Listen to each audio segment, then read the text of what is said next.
السلام عليكم ورحمة الله وبركاته. أهلا بكم حبايبي معايا في مطبخ ديدي. النهاردة إن شاء الله هنعمل مع بعض الفطاير الحلوة اللي انتوا شايفينها قدامكم دي. سهلة وبسيطة جدا وتنفعك في أوقات كتيرة جدا، في مدارس، في رحلة، في معاكي في الشغل.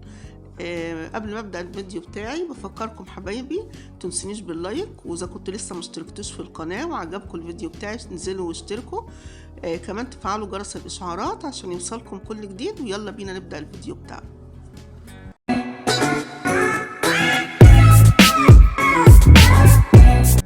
هنشوف في الأول مقادير الفطائر البسيطة الحلوة بتاعتنا دي.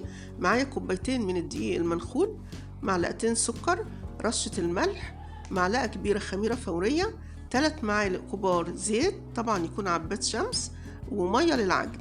يلا بينا نبدأ الطريقة. هجيب البولة وانزل معلقتين السكر، معلقة الخميرة الفورية،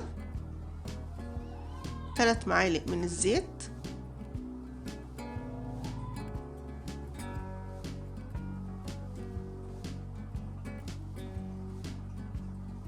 وهنزل بنص كوباية مية،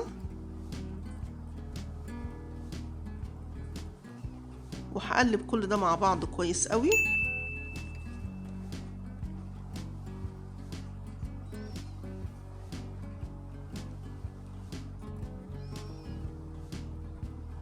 هنزل بكوبايتين الدقيق،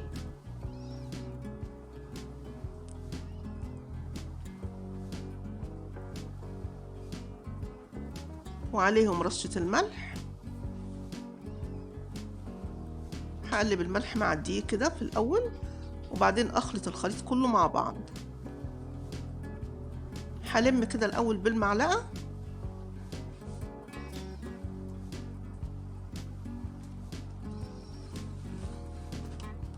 وبعد كده هشيل المعلقة وابتدي أعجن بإيدي.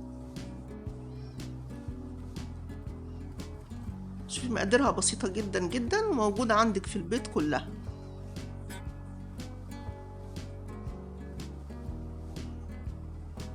ألم بقى العجينة كويس وأعجن فيها كويس جدا لحد ما تبقى عجينة كده لينة طرية زي ما انتي شايفة كده وناعمة.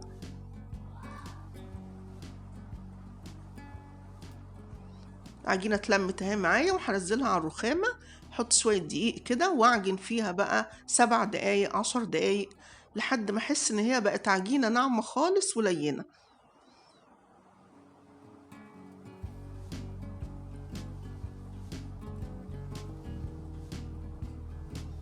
كده خلاص العجينة بتاعتي بقت حلوة قوي. هسيبها ترتاح حوالي ربع ساعة كده، بس اغطيها بستريتش او بكيس نايلون.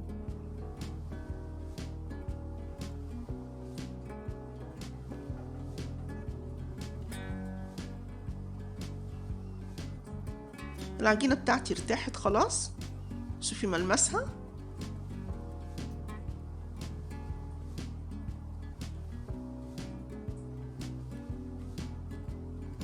هرش رشة دقيق على الرخامة،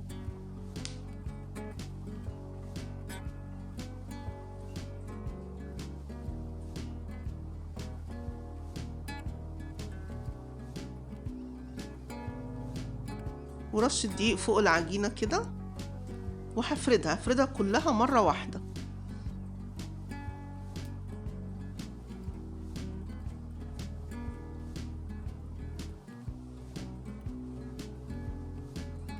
شوفي العجينة لينة قوي ومساعداني في اني افردها، وحلوة قوي. افرد بقى بالنشابة كده واخليها بسمك، يعني لا هي رقيقة قوي ولا تخينة قوي.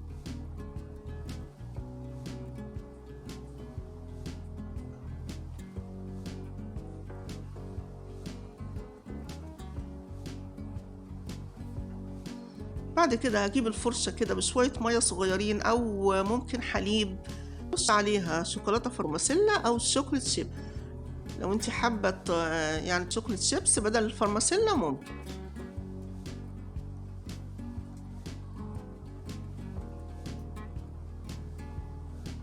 حاملة بقى السطح كله ده بالشوكولاتة كده، تضغطي عليها شوية بإيدك عشان تثبت عليها.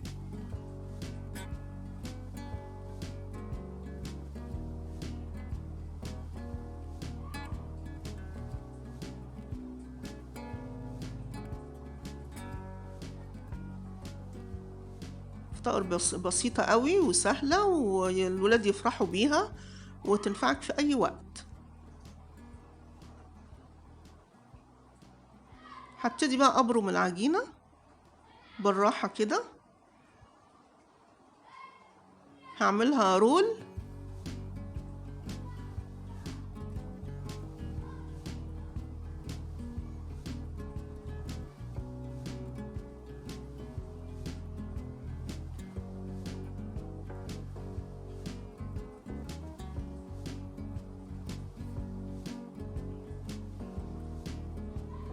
كده انا برمت العجينة كلها، بقت رول واحد.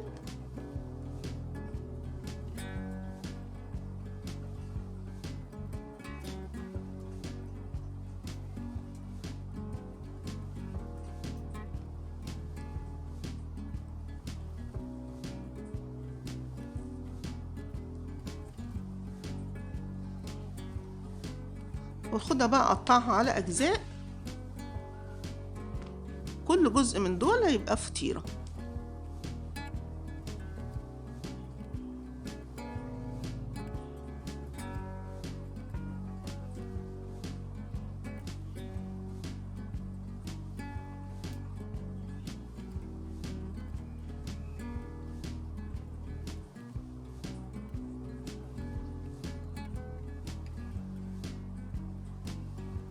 واخد الفطيرة، اخلي الشوكولاتة كده من فوق واضغط عليها، خليها دايرة كده. شوفي شكلها جميل ازاي.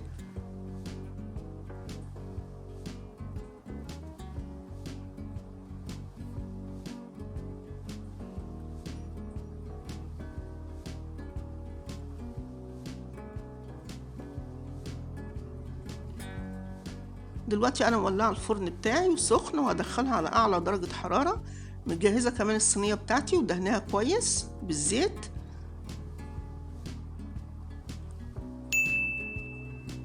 هرص في الصينية واخليها بعيدة عن بعض عشان لسه هتخمر، عشان ما تلزقش في بعضها.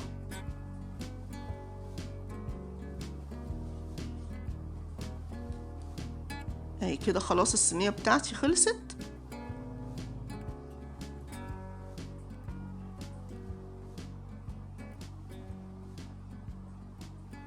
عملت لي 12 فطيرة. انت ممكن لو صغرتي يطلع معاكي حجم اكبر. وهغطيها بفوطة مطبخ نضيفة واسيبها لحد ما تخمر. شوفي خمرت ازاي وحجمها كبر. فتخليها بعيدة عن بعضها عشان ما تلزقش في بعض. هبل السطح بتاعها بالحليب عشان تديها لون حلو في التحمير.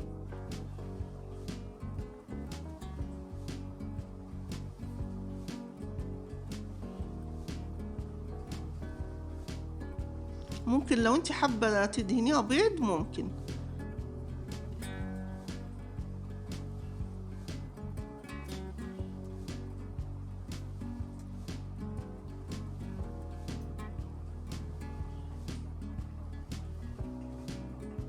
شوفي قد ايه شكلها جميل وبسيطة جدا، مقاديرها ابسط من كده مفيش، وهتلاقيها موجودة قدامك كلها في البيت.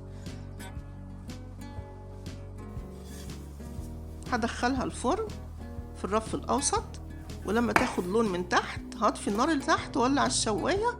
هتاخد اللون الجميل اللي انتوا شايفينه ده. شوفي قد ايه فطائر حلوة، وشوفي واخدة لون جميل ازاي.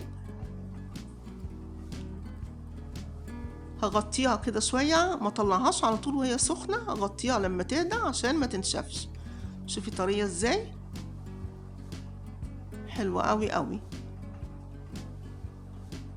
وتحميرها من تحت ومن فوق جميل جدا. وشوفي قد ايه طرية. مع كوباية الشاي دي بقى تبقى في منتهى الجمال.